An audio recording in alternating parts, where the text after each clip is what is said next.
I'm starting the PAM series where we are going to unpack the personal administrative measures of 2022. So, my intention is to work my way through the entire document, and then hopefully by the end of the session, we'll have a whole compilation and a summary of the entire PAM, right?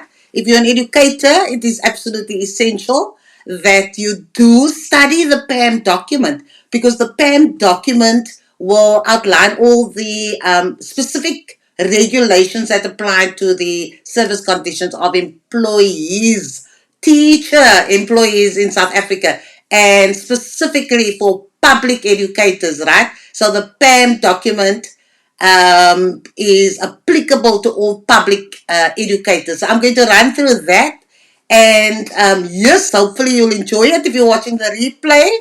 But let's dive straight into our PAM 2022.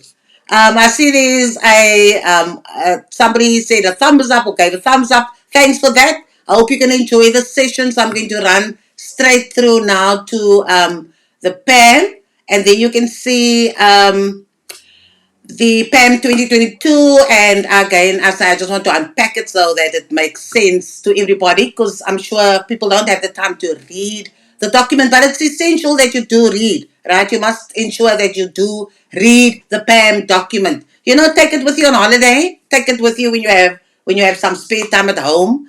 Then do make an effort to read the PAM document, because you need to know your service conditions, right? And it's important that we understand the legal framework in which we operate. So let's go to page 1. So who does the PAM apply to? Okay, and there you can see on the screen the PAM measures apply to all public educators, right? So everybody who works in our public schools, in our public technical institutions, further education and training institutions like the universities and like your University of Technologies, even your old technicons, right? Your colleges, if they are under the jurisdiction of public education, then the PAM applies to them as well. Okay, so I placed on that slide there, you can see I say classroom educators. It also applies to all educational trainers, like your curriculum advisors or subject advisors, and all your office-based educators, right? It also includes educational psychologists that have been appointed in terms of the Employment of Educators Act, and it also applies to the educational therapists like your speech therapists and so forth, who have been appointed in terms of the Employment of Educators Act. Now, I do make reference to the Act there. You can see the Employment of Educators Act 76 of 1998. Hopefully, we'll also work our way through that Employment of Educators Act. Okay, so I do repeat on the right hand side there that it refers to all educators working in our public schools, all educators working in our public FET institutions. Notice public institutions, not your private institutions, not your private schools or your private colleges, okay? And then, of course, also the ABIT centers that fall under the education department, and I have mentioned that it covers all the officials that work at the various education department centers, okay? So, in summary, basically the PAM applies to all of you if you have been appointed in terms of the Employment of Educators Act, and not if you're working for a private institution. So when we go to the next slide, this is where I want to dive in, give a little bit of detail, but not too much. So the first, just for today, I want to focus on Chapter A. Now you'll notice that if you go through the PAM document, the 2022 version, then you'll see that there are 12 chapters, right? It's from Chapter A to Chapter L. So let's just have a look at what's in the chapters. You'll see Chapter A. So this will give you a good idea of, and I think I'm messing here with my screen. So just allow me to pull it back. This took quite some time to get it decent, smart for you guys. Let me just rearrange that, and then I think I need to lock it here. It's not locked, so that is why it's shifting around.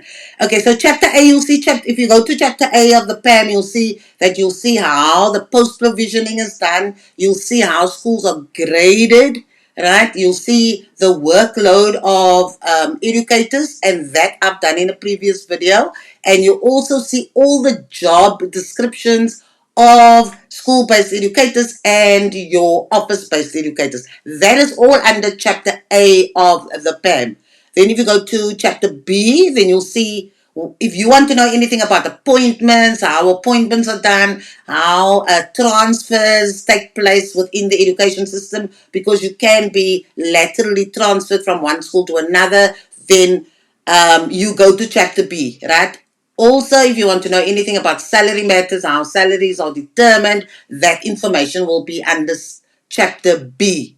When we get to chapter C and F, I just sort of collapse that. Those chapters speak to the allowances, to the public exams that our children write, or our young people at the universities and University of Technology. And then, of course, it speaks about awards and benefits, and it speaks about time off and secondment. So if you're interested in that part, then you can go to the chapters C to F. Then chapter D deals with the grievance procedure. In other words, whatever grievance, if you do have a grievance, then the process is outlined for you in chapter G. Then if we move on to the next slide, then you'll see is chapter 8, which speaks specifically to the leave measures. So if you want to know anything about leave, you can go to chapter H. Chapter I will tell you what rules apply in terms of picketing. And then chapter J and K, which I think is also very important chapters, will speak to the performance appraisal systems that we have in the education system. Now, we have two appraisal systems, one that will apply to your office-based staff, and that's called the EMS PMDS system. And then, of course, the one that applies to school-based educators, and that is the QMS that was introduced not too long ago. And then, of course, chapter L just ends with general provisions. Okay, so that is sort of just, it's good to have a sense of what is in the PAM, and so this is a summary of that. Then I'm just going to dive briefly into chapter A, right? So chapter A is, it talks about the establishment of posts. So if you want to read the detail, then you can, but basically you just need to understand that all posts that are created in your province will, your MEC is responsible for that, the creation of those posts, right? Nationally, you have your Director General of the DBE responsible for posts. Then how are posts distributed? How do you know how many posts you get per school? There's quite a bit of details if you're interested in that, to know why your school qualifies for X number of educators. Then you can go to that section or that subsection called distribution of educator posts. In chapter 8, it also covers the grading of institutions. I think this is quite interesting because a lot of our folk don't really understand this, the grading, right? How are schools graded?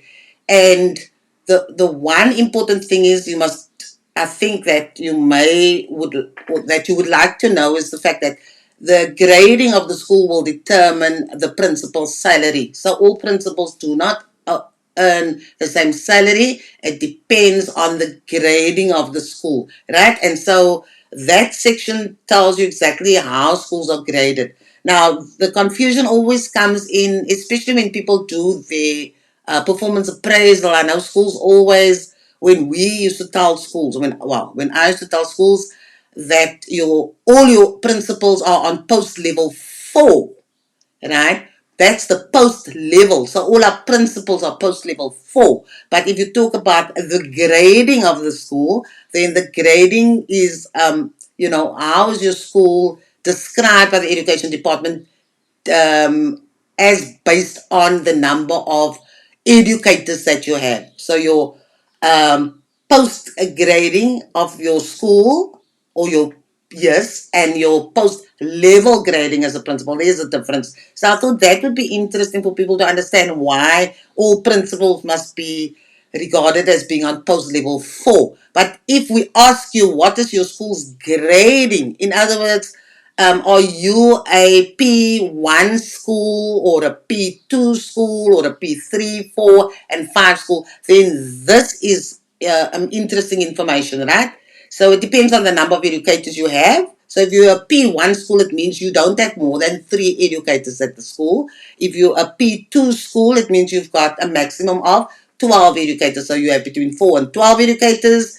If you're a P3 school, you will have between 13 and 24 educators. P4s between 25 and 45. And then, of course, you get a P5, which means you have more than 45 educators employed at your school by the education department. Now, that grading, like I said, is what determines what your principal will own. Now, I know, there's that uncomfortable feeling. Sometimes schools grow too big for their own good. Like you get a school who has 500 children, then you have another school with almost 2,000 children at the school. And that can become problematic. And I know there was a lot of talk about sometimes, schools, principals grow schools because it will put them in another salary bracket. Now, that has just been a rumor. I don't know how true that is, but I do know that there is a lot of pressure on schools because learners move freely around now, right? You can go to schools wherever you choose to go, and so some schools are shrinking and other schools are growing. Schools can also be regraded, right?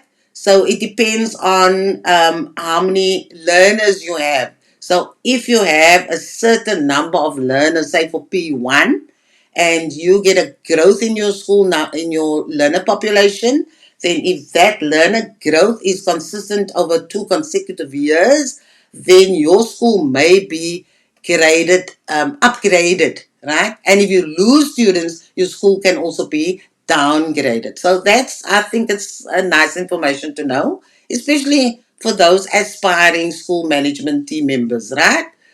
And then we get to the part also in chapter A where the workload of teachers or the workload of educators is explained. And that I think I did in a previous video where we looked at workload of educators during the formal school day, which must be a minimum of 7 hours, and then of course also outside the school day. And in the previous video, I also referenced the policy that the WCD has issued to guide educators and schools or principals on how to interpret that information, right? So I just placed it here again to say what the workload of educators is during the formal school day, and we have discussed it includes um, everything at the school, pastoral duties, extracurricular activities, the lot besides your classroom teaching and your management functions. Then outside the school day, that you are aware of, you're planning in your prep, your professional development, those meetings, whether it's at school or offsite, those all fall under outside the formal school day. Then we get to scheduled teaching time, and I think most of you may be aware of this, but your scheduled teaching time is a guide according to the PAM, and depending on your circumstances at your school, your own context. But this is the guideline given in the PAM. Post level 1 educators usually teach 100% of the time. Post level 2, if you at a primary school or a high school, you can teach a minimum of 85%, but again, like I said, it depends entirely on your own context and whether you have sufficient teachers to cover all your classes and all your subjects. Post level 3, that is the deputy principal. The guideline is a minimum of 60%, but we know the reality at school. Many of our deputy principals are teaching 100%. Then, of course, post level 4, that is your principal. And if you are at a high school, you must teach a minimum of 5% of the teaching time, scheduled teaching time at your school. if you're at a primary school, you must teach a minimum of 10%. So all principals must teach. And then again, it depends on your school context whether that principal will be teaching, in some cases 100% of the time or very close to 100%. And wow, those who can only teach for 5%, you're very fortunate because obviously your context is different.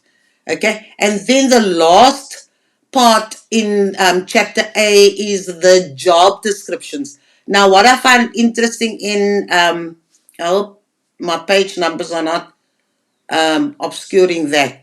The job descriptions you also find in chapter A in the PAM document, and you will find that you have this. I found very interesting, and I'm glad it happened because I didn't see it in earlier versions of the PAM, right?